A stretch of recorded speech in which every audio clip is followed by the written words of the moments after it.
All right. Hey, we're live. All right. We got our special guest. Yeah, our guest didn't show up. This isn't like the 508 episode either. We literally don't know where our special guest is. We were supposed to have Judy Brewer on with us today, and she stood us up so far. I mean, hopefully she'll show up. Maybe that's 508 refresh kidnapped her. Ooh, there's a conspiracy going on now. All right, good stuff. Well, at least we have Mike. We have Mike Paciello, and he signed the check, so it's really like, it's good that he showed up. Yeah, it's always a good time with Mike. And he dressed for wearing a suit. He dressed for the occasion, which is great. Yes, so did we. Clearly, dressed for the occasion. Yeah, I'm wearing pants. If I stood up right now, you would actually see jeans. That's good. Mike, you got a little something on your tie there. I want to take a look. Exactly. What is that? Looks good to me, buddy. Oh, that's called a bow. A bow? No. The only bows I know are the beers that I drink. Hey, so we're about what? We're only about 5 hours left in the day here. We have 5 sessions left, including this one. So, what do you guys think of ID24 so far? Favorite sessions? Let's play favorites for a minute. Phenomenal. I think it's really been. Oh, hi! There. Whew. We were getting worried there for a minute. We thought we had stood up. We thought, Judy, that you had done the world's greatest troll job on us and pretended that you were going to come on and they just left us hanging. She's there, but she's not speaking. She's not speaking. She's still muted. Oh, I hear her way in the background, but garbled. There you are. Your audio is a little messed up. Maybe to put the talk like that. Mm-hmm. We can't hear you at all, Judy. You're muffled in the back. Okay, is this any better? Nope. Okay, let me mess with that. Why don't you chat amongst yourselves and everybody else? Deep within the basement. Anyway, so it's okay. Yeah. I heard she's going to fix it. We should chat guys. amongst ourselves while she listens to it. Okay. Deep within the basements of MIT with her red swingline stapler. And Hey, so getting back though to ID24, there have been some awesome sessions. I probably have a predisposition. I really enjoyed Cal's session. Of course, the Sony session, even with the video glitches, still was very cool, just as was Bryce Johnson's last night, which I also thought was fantastic.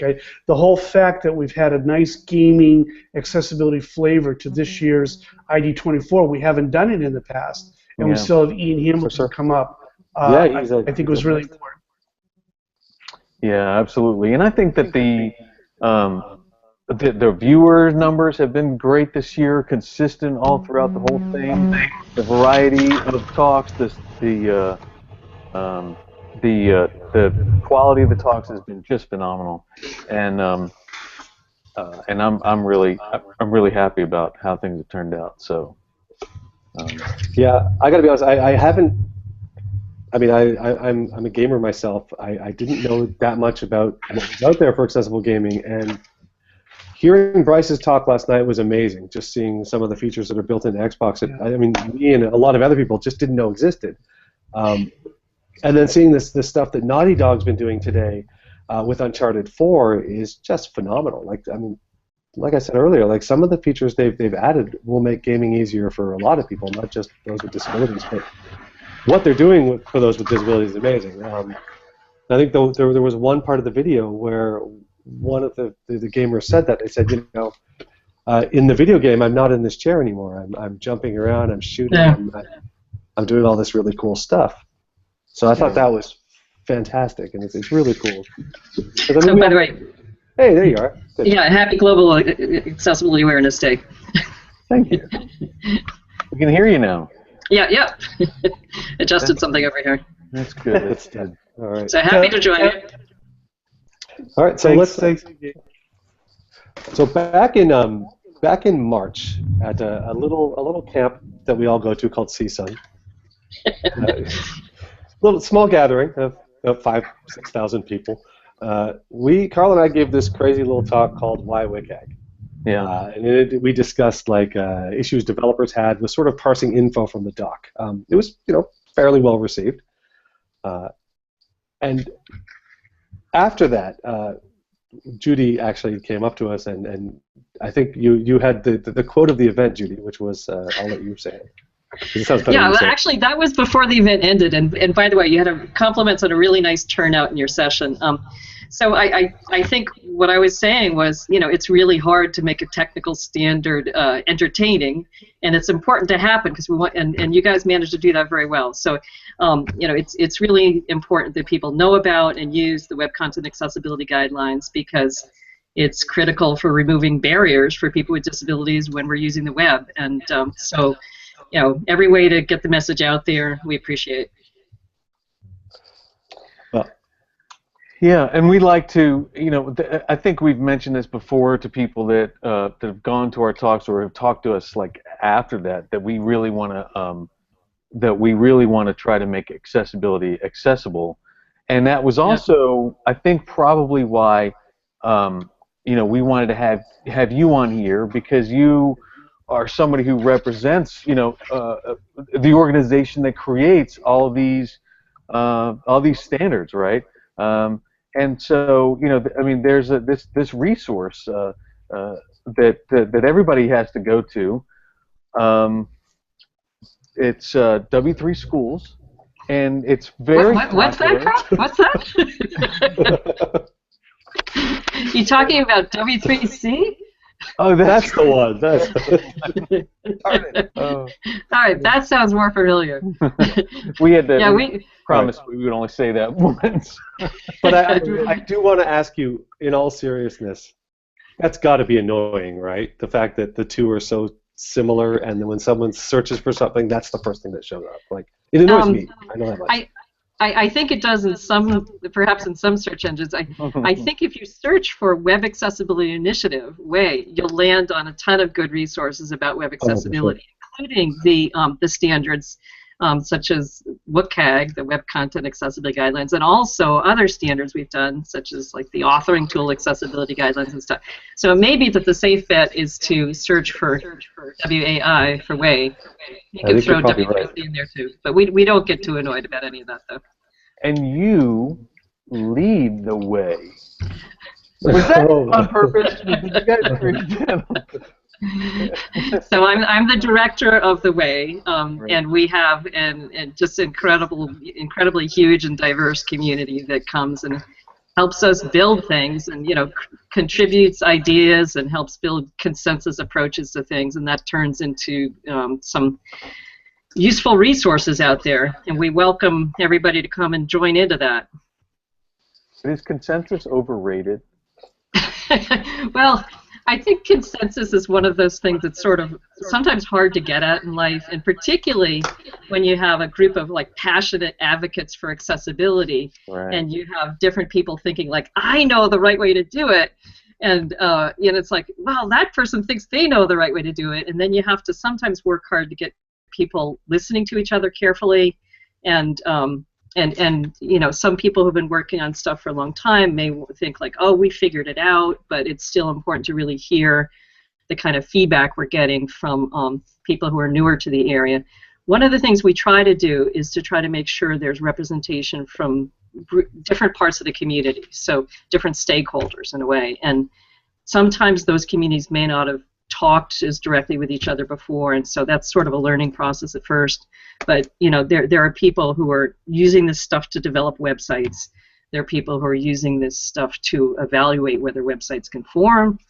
There are people who are taking it up in policy in different ways, and they want to have something clear they can point to, but they don't worry about how practical it is for people and everything. So we try to listen to all the different perspectives, and then we try to reach consensus on what is a way to balance the different interests of agility and stability and all that good stuff. Sometimes it takes a while to work through that and make sure that people are listening to each other well. And I think a lot of people don't realize is how much you really do listen to the community. And there's various ways that they can participate and offer their criticism or input along the way. So I mean, what are the different ways that people, who might just be subscribing, what are different ways that they can contribute, or how can they reach out there? Yeah, I really appreciate your question, Billy, because we've tried to make sure that there's a range of different ways so that people can participate according to their interest level, or whether they're in W3C or just checking it out or what. One of those is anything we're developing, we do that in public, and we invite and we count on getting comment on that. And so, like, if you're on the Way interest group list and you see a notice of something coming out in a draft for review, that's a really serious invitation for review. If we don't get feedback, we're not going to be able to come up with something that's going to work for what your specific needs are, because we can't guess what all those are necessarily. And then some people join lists to kind of watch the discussion. Some people join the working group lists, or join the working group or a task force of it officially, and then they're taking on some responsibility to keep up with the discussion, to respond in a courteous, respectful way or whatever when feedback is going back and forth, to contribute suggestions, proposals, and then kind of have the patience to follow through in the dialogue on that, and then to be able to maybe occasionally modify the initial thinking according to feedback and come up with something in the end that's a useful global resource.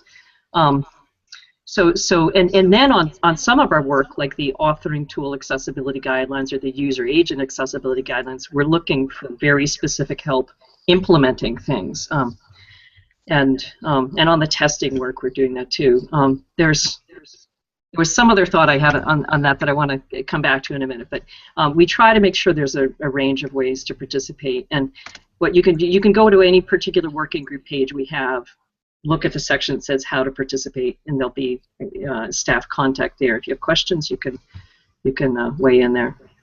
Now, is there? So here's my question. We talk about you talked about the authoring tool accessibility guidelines. Yeah. There's the user agent accessibility guidelines. There's the web content accessibility guidelines. But where does AT fit in, and what is the what is the contribution that AT vendors have or haven't had, and is there a need for them to have some guidelines to adhere to? The assistive technology connection is primarily to the user agent accessibility guidelines, because that's where we pay the most attention to interoperability between mainstream, quote unquote, mainstream browsers and quote unquote the assistive technology stuff. And sometimes there's less separation between that than there might have been in the past. But so that we have some provisions that have to do with interoperability, but we didn't create specific requirements on assistive technologies, because you get into a real feasibility challenge with some of that. And that's because, there's so many different functional needs around, different kinds of functional needs around disability. And so there are assistive technologies that are targeted at, sometimes very specific issues that are gap issues that no one else is covering. And it would be very challenging for them to have to do the entirety of every cross-disability issue. But on the other hand, it's still a great advantage when they do, because when you get assigned disabilities, you don't necessarily get assigned just one at a time, as many of us in the community have discovered. Darn.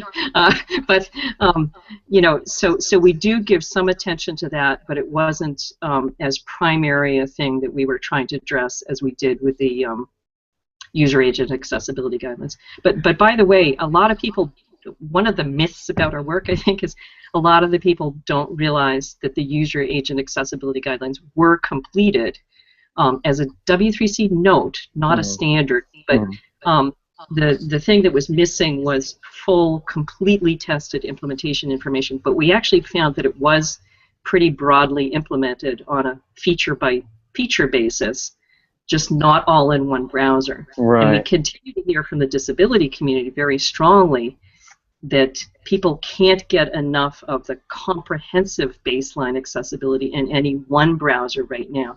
Right. We'd love to have an opportunity to, help work more with the current development approach of some of the browsers to help find ways to advance the newer capabilities, or make it more comprehensive accessibility in each browser. Right, but I mean, there's still this gap, I think, sometimes with some of the assistive technologies in terms of what they support, or I mean, and then some of them aren't even really, I guess, intended to be assistive technologies. The one thing I constantly think of is Dragon, naturally speaking, which has a massive user base of people with motor control disorders and stuff like that.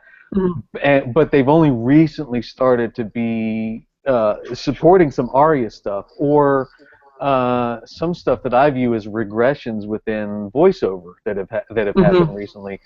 And I know that, you know, in industry, you know, vendors need to steer their product features, you know, towards whatever, you know, basically wherever the money's coming from or whatever. But I almost feel like we see browser vendors heavily involved in the development of web standards, but not the assistive technology vendors. So, like, for instance, you know, Microsoft Edge, those guys on the Edge team have made massive progress recently about Microsoft Edge's support for accessibility, but still, like, where is everybody else? Like, where are the assistive technology vendors in that whole process?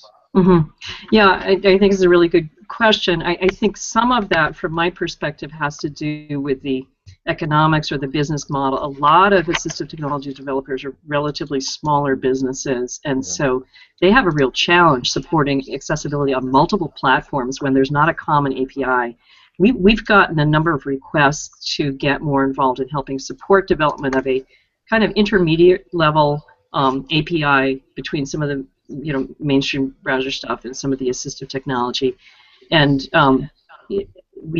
that's still something we may get back into. There's a whole history of organizations trying that and failing, but there's some possibilities that W3C would be kind of neutral enough, and again, consensus-oriented space to try it in. So who knows? We would be open to that.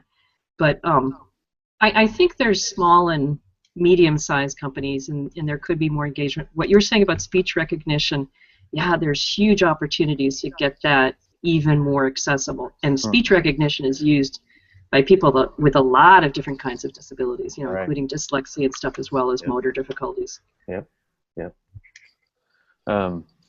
had a lot of talks today. Sorry, Karl. We had a lot of talks today talking specifically about WCAG. And one of them in particular was about sort of what comes next in WCAG. So we wanted to talk a little bit about, you know, WCAG next. Obviously, there's a lot of sort of it's split between, do we expand the doc, do we extend the doc, and there's obviously pros and cons to both. What's your feeling on sort of where it's heading and what the best approach might be? Sure, I'd be happy to talk about that. And I think of it in terms of, I'm getting a lot of echo right now. As long as it's not coming through to you guys and the rest of the folks, it's okay, I guess. But I see it in terms of like short next and longer term next, or another way to phrase it is WCAG next, which is kind of what's happening now, and then maybe a way 3.0 after that or so. But anyway. We're very aware that there are some areas we didn't cover as much as we would have liked to with WCAG 2.0, and that we couldn't really at the time in some ways, because there's a research stage, there's particularly in the cognitive area, then there's like some looking at the specificity, like how precisely can something be stated so that it would be testable, perhaps, and then there's a feasibility of, like, you know, are all of the ideas implementable, and anything we put out, we have to make sure people can do it, because otherwise that's a kind of catch-22. So in the cognitive and learning disability area and in the low vision area, there's definitely space to at least be exploring whether we can add some new normative stuff. And so we had started talking about it in the terms of extensions. And when that idea had first come around, a lot of people really liked that, because they were trying to balance the evolution or agility of the spec and some stability. and they thought, okay, here's going to be this clear core, and then we can start adding some things, and then eventually roll that in. That was always part of what we were thinking about, some eventual roll-in possibilities. Then the discussion for a while centered on, well, the extensions might give this really strange impression that this community's needs aren't as important in some way, or that community's needs aren't, and that was never the intention. But we understood that was for some people a really sensitive point. And then there was also the mobile stuff that we wanted to add a few provisions and make some of the stuff clearer. And there's thoughts about how well does that fit this extension thing when almost all of what's in WCAG applies to mobile as well. And there's some things that need to be added maybe, but not a huge amount. So in any case, we've recently the WCAG working group. Sorry, there's a bit involved. I'll wrap up. But the working group has recently had an updated discussion and put out a proposal maybe a week and a half ago to say, this is what we think we want to do going forward on this near-term stuff. And it actually, I think, has still some space for developing things in extension containers, but then more deliberately saying, this is how we plan to roll things in to a WCAG 2.1. So that's one dimension of it. And I think people are really eager to work on that. And then there's the further off stuff, but I'll stop for a minute here. I don't know if Mike wants to get a word in here, too, anywhere. No, I'm afraid if we get him started. Yeah, he's just watching. So just in that period of time, you just outlined a whole bunch of things that that seem to be reasons why things aren't moving faster, and things honestly probably didn't move faster with WCAG 2, right? So, for some history for those who don't know, WCAG 1 had just reached final recommendation status, and 2, Wendy and some of the earlier people in the way started working on 2 immediately, and it took up to 2008 to get that done. And so I guess the fear that a lot of people have is, are we going to have these things happen again where we need to wait and to go forward? In other words, you had talked just a second ago about having things be more agile. And you just, I think I heard 2.1 in there somewhere, but anyway. You did, yeah. And the thing about it is, like, okay, so what is that going to look like? How long is that going to take? And are we going to be able to iterate on minor versions in a way that's realistic, that is also keeping pace with technology and stuff like that? And then, of course, like you said, even further down the road, like, what does a 3 look like? You know what I mean? So let me try to address your question on that. One of the things that there was kind of a mini ad hoc task force thing that had short-term spun out of the WCAG discussions, and they were looking at exactly the question you're worried about, like, how does this map against a calendar, and how long do we have to wait for stuff? Yeah. So first, there have been 3 task forces under WCAG for a year or more, cognitive and learning disability, low vision, and mobile. And some of the work in the task forces is getting pretty mature, particularly the mobile group, by the way. If you're interested in that, I invite you to look at it, please. We'd love your feedback. And so then they were looking a lot at the question of timeline. And I'm going to pull this from memory from skimming what I saw of the proposal, I think that had popped up like a week ago. I think they were looking at something like 9 months to mature the input that they're expecting at the 2.1, and then we have to do implementation testing on everything. Anybody who comes to the table to help on implementation testing is going to help accelerate getting this stuff essentially proven, so we can take it to proposed recommendation, and then to the final standard. And we also have to make sure that everybody agrees, which is takes a little. It's a wild card on the calendar. If you've ever been on a W3C call, that's the easy part, really. You wish, yeah. The 2.1 stuff, they have a proposed timeline, I believe, in that proposal. So it's not like a mega multi-year thing. However, what we're trying to get to as soon as we can is some of the follow-on work. One of the reasons we were worried about a near-term commitment to a full update of WCAG is because we feel, well, I'll speak for myself here, I feel we may already be behind the curve on a much more comprehensive rework of this that actually more realistically addresses the fact that everything is converging onto the web, and we shouldn't just be thinking about this little batch of traditional PC website stuff. In W3C, we're dealing with digital publishing, we're dealing with Web of Things, we're dealing with automotive navigation system accessibility, and passenger side accessibility. We're dealing with, media, TV on the web, all these different areas, and we're responsible for trying to help get all these new areas accessible, and also make sure there's good guidance for that. And so, and why is user agent and authoring tools still so separate? Don't we need to be planning for something rolled together? So we do expect that to take some collective revisioning, and we do want to make sure that the working group has space to be starting on that as well. That's going to take a bit longer, Hopefully not 8 years, though. Hopefully like 2 or 3. Yeah, I mean, you mentioned all of these different groups working together, but I mean, there's also a bigger picture where now we've got all of these different worldwide standards that are sort of kicking around. So, I mean,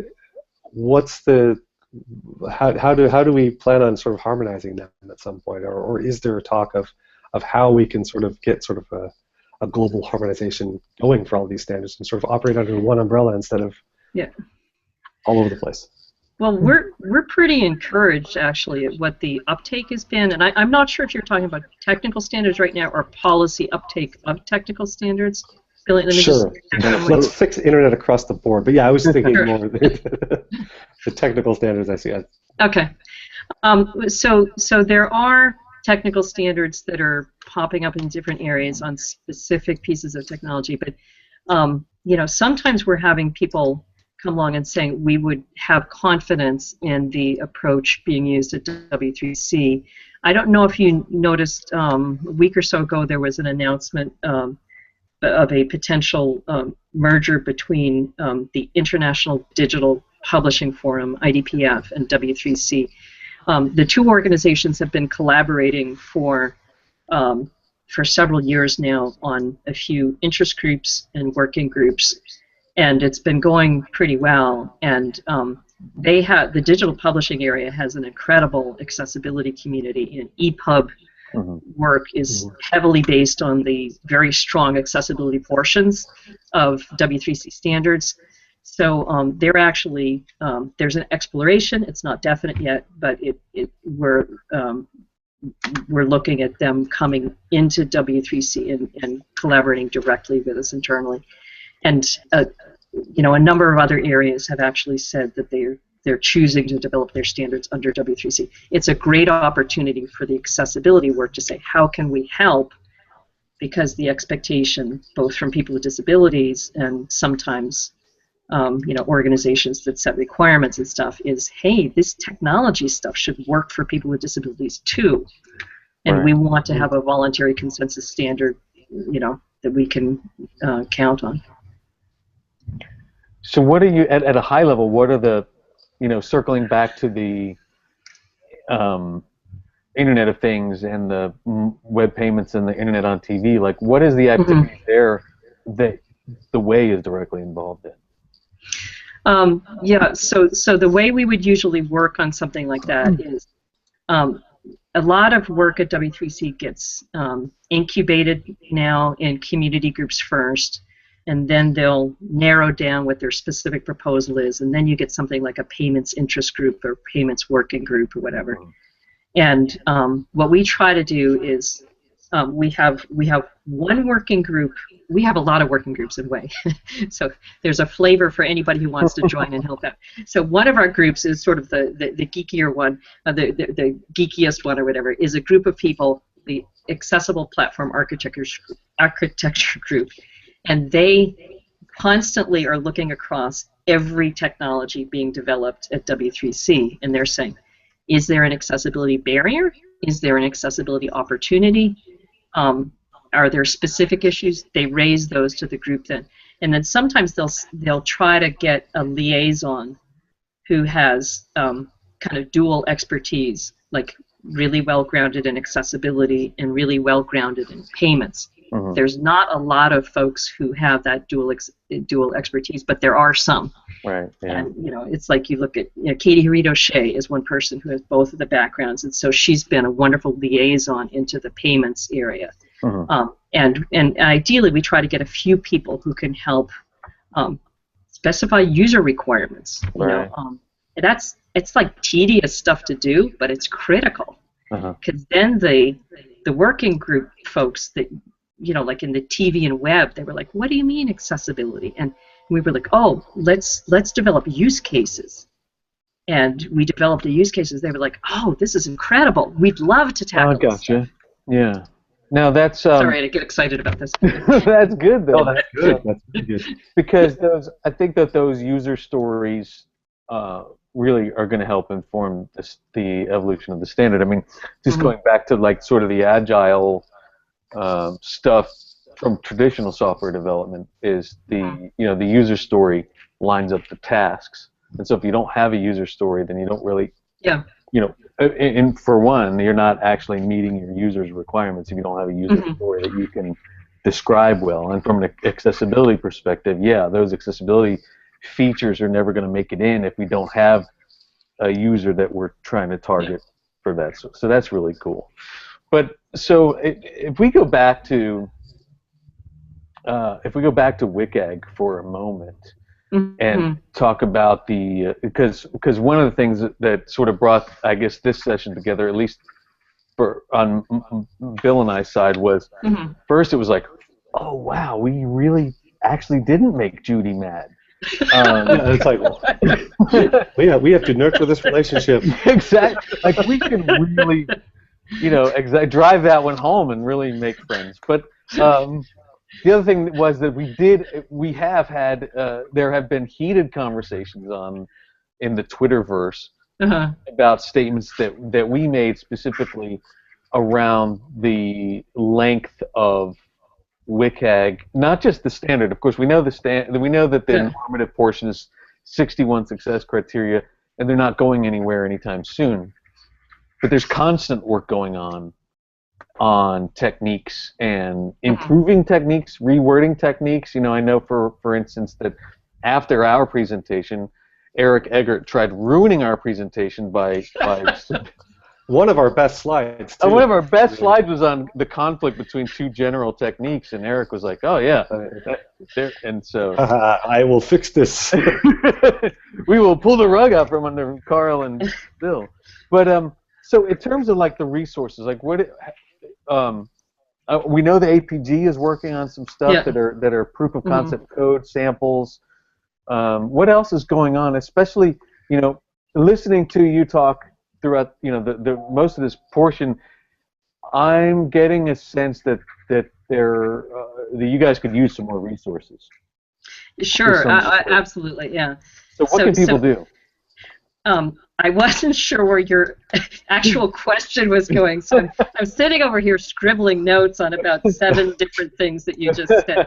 Can I rewind a little bit and comment on some different? Thank you. Welcome to my brain. That's how it goes. Thanks. Mine does that sometimes too. I didn't know where the plane was going to land either, Judy. So first is, I think we're more approachable than some people think, or at least I hope we are, and we always like feedback on that too. So let us know if you think that your stuff isn't welcome. One of the things that I really liked about the presentation that I sat in on at CSUN 2016 was that you guys had a lot of specifics, like these are the parts of WCAG that are annoying you the most, and so that kind of stuff is useful for us to hear, and again, I'm going to invite you to send those things in. You might find that it might take the working group a really long time to get to that. It might end up going in something down the road more, but I would rather that we capture that than not. Or it might turn out that nobody else agrees with you. Who knows? But some of your points were getting a lot of applause, so who knows? You know. So in any case, you know, we do appreciate specifics, and we do appreciate people coming and telling us, and not assuming that we'll get mad or something, because that's not how we try to work. There are people who've been involved for a long time who are gonna feel like, oh yeah, I want to explain why we did it this way, and you know, just give them some space, because that's an important part of it too. And there may in fact be 10 good reasons not to do not to change the approach. But that's what the back and forth is about sometimes. Let me see. So you were asking what kind of resources we need. You know, people who are a lot of it is just like being willing to work hard, kind of under a structure in a group sometimes, to say, okay, this is an issue that's floating around in the discussion. I think I have an idea on how this could work better. I'll write a proposal for it, or I'll learn how to write a proposal in a way that the group has found actually works, evolve something, and then I'll be willing to edit it when people raise good points or something, or I'll be willing to help scribe a call, or I'll be willing to you know, respond to a question somebody raised in a thoughtful, careful way. That's kind of the flavor of the work. So there's work on the web content stuff, you know, particularly on the extensions that are coming in that we hope will grow up to be 2.1. There's work on the review of other specifications. There's work in the education and outreach area. One of the myths that we sometimes hear, I think, is that everybody gets accessibility now, knows what to do, and we shouldn't have to be working on education stuff. And what? Yeah, okay. So here we are in global accessibility awareness day. Right. So I think we all think that there's probably some education left to do. What we find, even if I'm talking with, you know, W3C member organizations, there's over 400 organizations. By the way, that's something people can do as well, because that helps contribute resources that support the work. We hear a lot of organizations who say, we've been hearing about all this accessibility stuff for a while, but we really need easier on-ramps to some of this. And so that's one reason we've maintained an education and outreach working group. And for people who are interested in finding additional ways to get the message out, or developing supportive materials to, you know, to help, you know, move people along once they understand the importance of it, they're doing some incredible work. And I don't know if people saw the announcement a night and a half ago, depending on. So I'm in Boston, by the way, when I say that. Yeah. But there's these perspectives videos that we just released, and that represents really hard work by the Education and Outreach Working Group, with some support from European Commission, actually, to develop these intro videos. And the message is essential for people with disabilities, useful for all. A lot of people liked that message, and they developed some, I guess we're hearing from the feedback, you know, good quality things that give a strong message about, here's why, you know, contrast matters. Here's why organization of a website helps people use the site better. And so that's another kind of work that people can do. And by the way, I hope people look at the WAI homepage, just w3.org/WAI, because that's probably the headline item now there. But you know, we need help building that stuff, as well as building the technical things and keeping the techniques updated to the technology. Tons of different places to plug in. There's testing. And there's a bunch of techniques that are like still like placeholders, right? That you know that there's a place for that technique that isn't actually written up. Is that well, so I think the working group, the Web Content Accessibility Guidelines Working Group, is trying to focus more now on the extension stuff and trying to get to a 2.1 and trying to plan for 3.0. But they were publishing, I mean, I got to give them credit for actually accelerating their publication of updated techniques over the past few years. They went from sort of once a year to every 6 months, you know, on the dot practically. And I think there's always more to do. So is that a place that? Sure. Yeah. Okay. Yep. That too. and then, you know, we're getting requests for more. You know, people say, look, when we evaluate web content accessibility, we there's, you know, we don't know what the definitive interpretation is. Couldn't you guys please do something authoritative? And so we're actually trying to jumpstart that work, and that's something we also need resources for. We've had several organizations with really large test rules and procedures offered to contribute those and then get a consensus version, and that's nice, but we need people to help work on that. Okay. Now, I mean, we talked about resources you're looking for, but what about the resources that exist? I mean, you do have some great resources that are there now.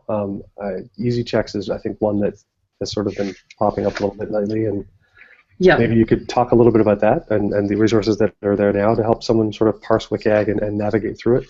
Yeah, absolutely. So we have gotten really strong requests for the past few years for things that are easier on-ramps.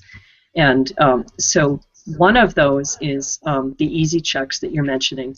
And a lot of people don't understand what those are initially, but this is for somebody who hears about accessibility and then they start worrying about their own organization's website, and they're thinking like, oh my gosh, we don't even have any evaluation of it, but I don't have the expertise to do a formal evaluation.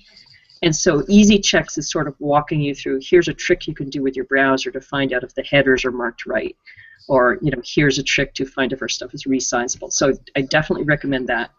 Another thing is there's a resource called I think Quick Tips for Accessibility. It's not the old line by line, but it's a kind of a role-based. If you're a developer, if you're a designer, what's the short list of resources you want?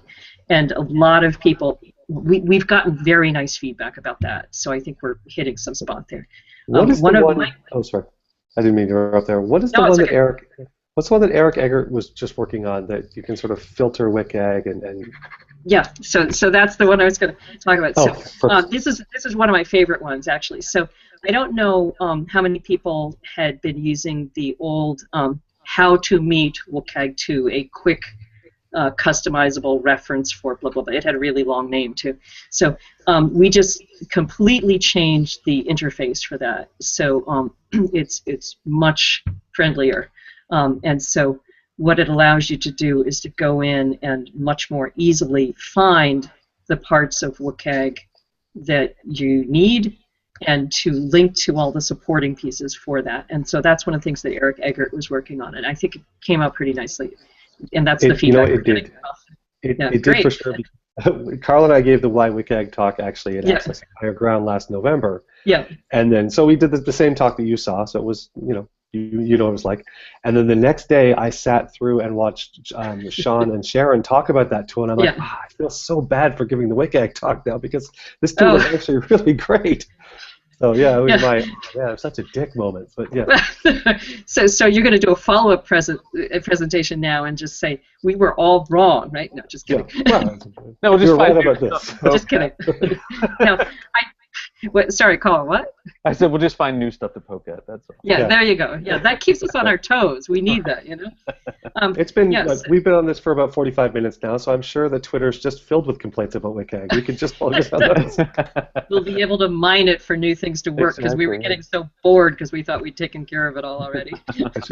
Hey, I got one question for you. You mentioned before that you heard these crazy rumors like, you know, everybody gets accessibility now, so blah blah blah. What is the absolute craziest WCAG rumor you've ever heard that you would love to dispel right now? You know, I was thinking if I got this kind of question, where would I start? Because I think there are very few things that I haven't heard at some point, and I guess my main series. No, I guess my main message would be if if you hear something that sounds really strange, please let us know and check it out, because I think it actually can really sort of like hurt the accessibility effort in a way. But I have to assume it's all well intentioned. But we heard things like there's some promise not to update WCAG, or that that there was no implementations for the authoring tool accessibility guidelines, or and it's like, no, wow, look at the amount. We had everything tested so that it passed the implementation, authoring tool stuff, passed the implementation thing. And if you look back even at our charters, we were always trying to find a way to, plan for the next round of stuff. It turns out that a more near-term round was necessary, but we're always trying to balance different needs, and so sometimes there's a bunch of people who like really want to push something forward. There's a bunch of people who really want stability, and it's challenging to figure out a way to balance that. But I would just say generally, if you hear something that sounds really strange, please talk to us, because a lot of times it's just like there's very different inputs coming from different directions, and we try to figure out how can we keep in a path that maintains some consensus so that our stuff will still be used by really diverse communities. So my question, Bill asked a question. My question is, can you talk to Jeff Jaffe about putting an endorsement on my LinkedIn profile?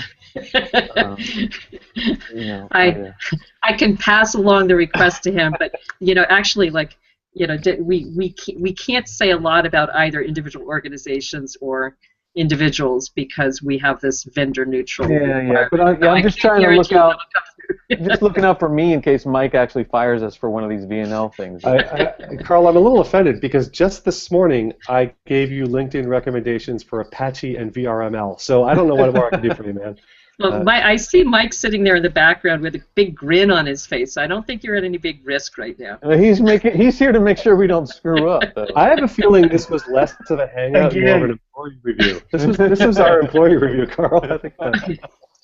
Do you want to ask him questions or have him? Hey, listen, I do want to say a couple of things though, just in relation to, an organization supporting way, right? And for many years, frankly speaking, we didn't. And when I say we did not, I mean we didn't get involved in sponsorship. We had very few people involved in working groups or activities and things like that.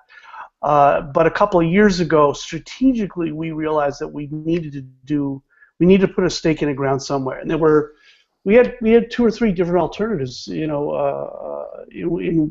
directions that we could go, and we felt that the best place for us as a small company, but with some great people, that a place to throw all of our eggs, so to speak. Not all of them, but probably 90% of them was into the W3C and in the way activities. And I think we've gotten a lot of payback as a result of that. We really appreciate we're much more involved. Yeah, and we continue to do that as new folks come in. We we encourage them. I encourage them. They're, the other team members encourage everyone to get involved in some of the discussions and in the working group activities. I definitely want to see growth in research. I definitely want to see growth in the Web of Things, Internet of Things activity. I know myself, even personally, I've been following and involved in discussions with Dave Raggett and his team and on the IoT. So in that sense, even I'm trying to do some little, a little bit of activity. User experience is big for us. It's an area where we think technologically, programmatically, a lot of that can be handled because we've got people that are very smart, know how to solve some of the challenges that we've had to do. But I still feel very strongly, I know we as an organization feel very strongly, that UX and user experience is something that really, really needs to be addressed a lot more seriously within the realm of accessibility. And so a lot of inroads have been made, but there's still a lot more work to do at that level. So I think that's where you'll see us be passionate about. I really appreciate your comment, Mike, and really appreciate the involvement. Both coming in as a member because that does help support the work, Some organizations, also come in as sponsors, and for anyone out there who's listening, who's interested in learning more about that, let me know, or let me know if people are interested in membership. There's also sometimes ways to participate if that's not an option for you, so I don't want people to feel that they can't if they're not a member, because there's so many different ways to participate. But you also put people into the groups who have a lot of expertise in a lot of different areas, including the user experience area, and that's extremely valuable for keeping, kind of goosing up the quality of the accessibility work here. So again, if there's other people who are listening on this and thinking like you want to be at the table, that's probably the main thing I would want people to take away from this, is an invitation to be at the table on developing things, and where you disagree with things, to bring that to the table in a good way, in a constructive way. We really welcome that. By the way, Mike, you were mentioning research. We're actually, some of our groups shuffled around over the past year. One of the things was that we'd had a research working group, and that's now, there's a task force that we're trying to get restarted under the APA working group. And so we have a few people. Jason White with ETS is helping Shadia Pizarro and myself and Michael Cooper to get a work statement going for that.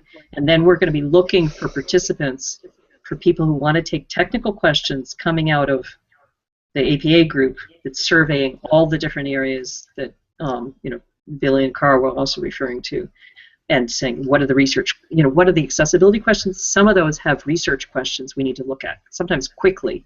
So anybody who's interested in that kind of stuff, look for hopefully a task force announcement in the next maybe month or two, and then come on and play. Awesome. Good. All right. Good. We are actually out of time, so I want to thank you guys for being here. I want to take one quick minute, and I know we're going over. We're going to switch over in a couple minutes. Mike Paciello, this guy here, thanked me for something on Twitter, and I thought I really, really, really appreciate it. And so let me go into a really quick story. So 3 years ago, in early May or late April or something like that, I'm on my riding lawnmower, mowing my lawn, and ID24 was coming up, and I said, I have an idea. 24 hours of accessibility. And so I came up with this idea for ID24, and we did it, and it was awesome, and it was really last minute. Like, it was only 2 weeks away, and everybody came to the table at the Paciello group to put this thing together. And Mike just yesterday, right when we got started, Mike thanked me and sent out a tweet for this. But this year, I really want to say one thing, and that is that that again, the TPG team came together to put together ID24. But this guy, this hairy monster in the bottom of the screen here, Billy Gregory, really dove in this year and led the charge. We have Patrick to thank for Patrick, and actually now Hans did some stuff on the website. Those guys did a great job. Henny and Leone, of course, dove in, but the real leader this year was Bill, and of course all of our moderators. But my hat's off especially to Bill on this. So before we go, I just want to say thank you, Billy, for making sure this went off without a hitch. My pleasure, buddy. Yeah, I agree. Next year, someone else can do it, though. Is it true that you guys don't sleep for 24 hours? Yeah. Mike's not, but Mike never sleeps anyway because he's a cyborg. But I'm working on it. I'm working on it. It's a team thing, guys. It's a team thing. Yeah, Gene. It's funny. Gene Spellman. I don't think sleeping is a team thing, Mike. I think you're No doing it wrong. sleep, no vacations, no holidays. I got it on there. It's going to be our new motto. It was funny. I saw Gene say something yesterday about, watching from the outside. Last year, you guys made it seem so sort of easy and carefree, and it was really like, yeah, it's really hard to get all. It's like, well, Bill can probably tell you more than me, really, but the cat wrangling that has to go on and making sure everybody's on time, everything's got all the information they need. and all that sort of stuff. And so 24 cats into 24 boxes, man. Thank you very much for inviting me. This is fun. Thank you. All right. Well, thank see you, you guys at the next one. What's the next one, up Bill? next we've got Ian Hamilton up. Ian Hamilton, another gaming talk. Amazing. Okay, I'm going to drop off now. Thanks very much. Bye-bye. Thank you. See ya. We're going to drop off too, and we'll see everybody in 5 minutes. So. 5 minutes. Awesome. Thanks, guys.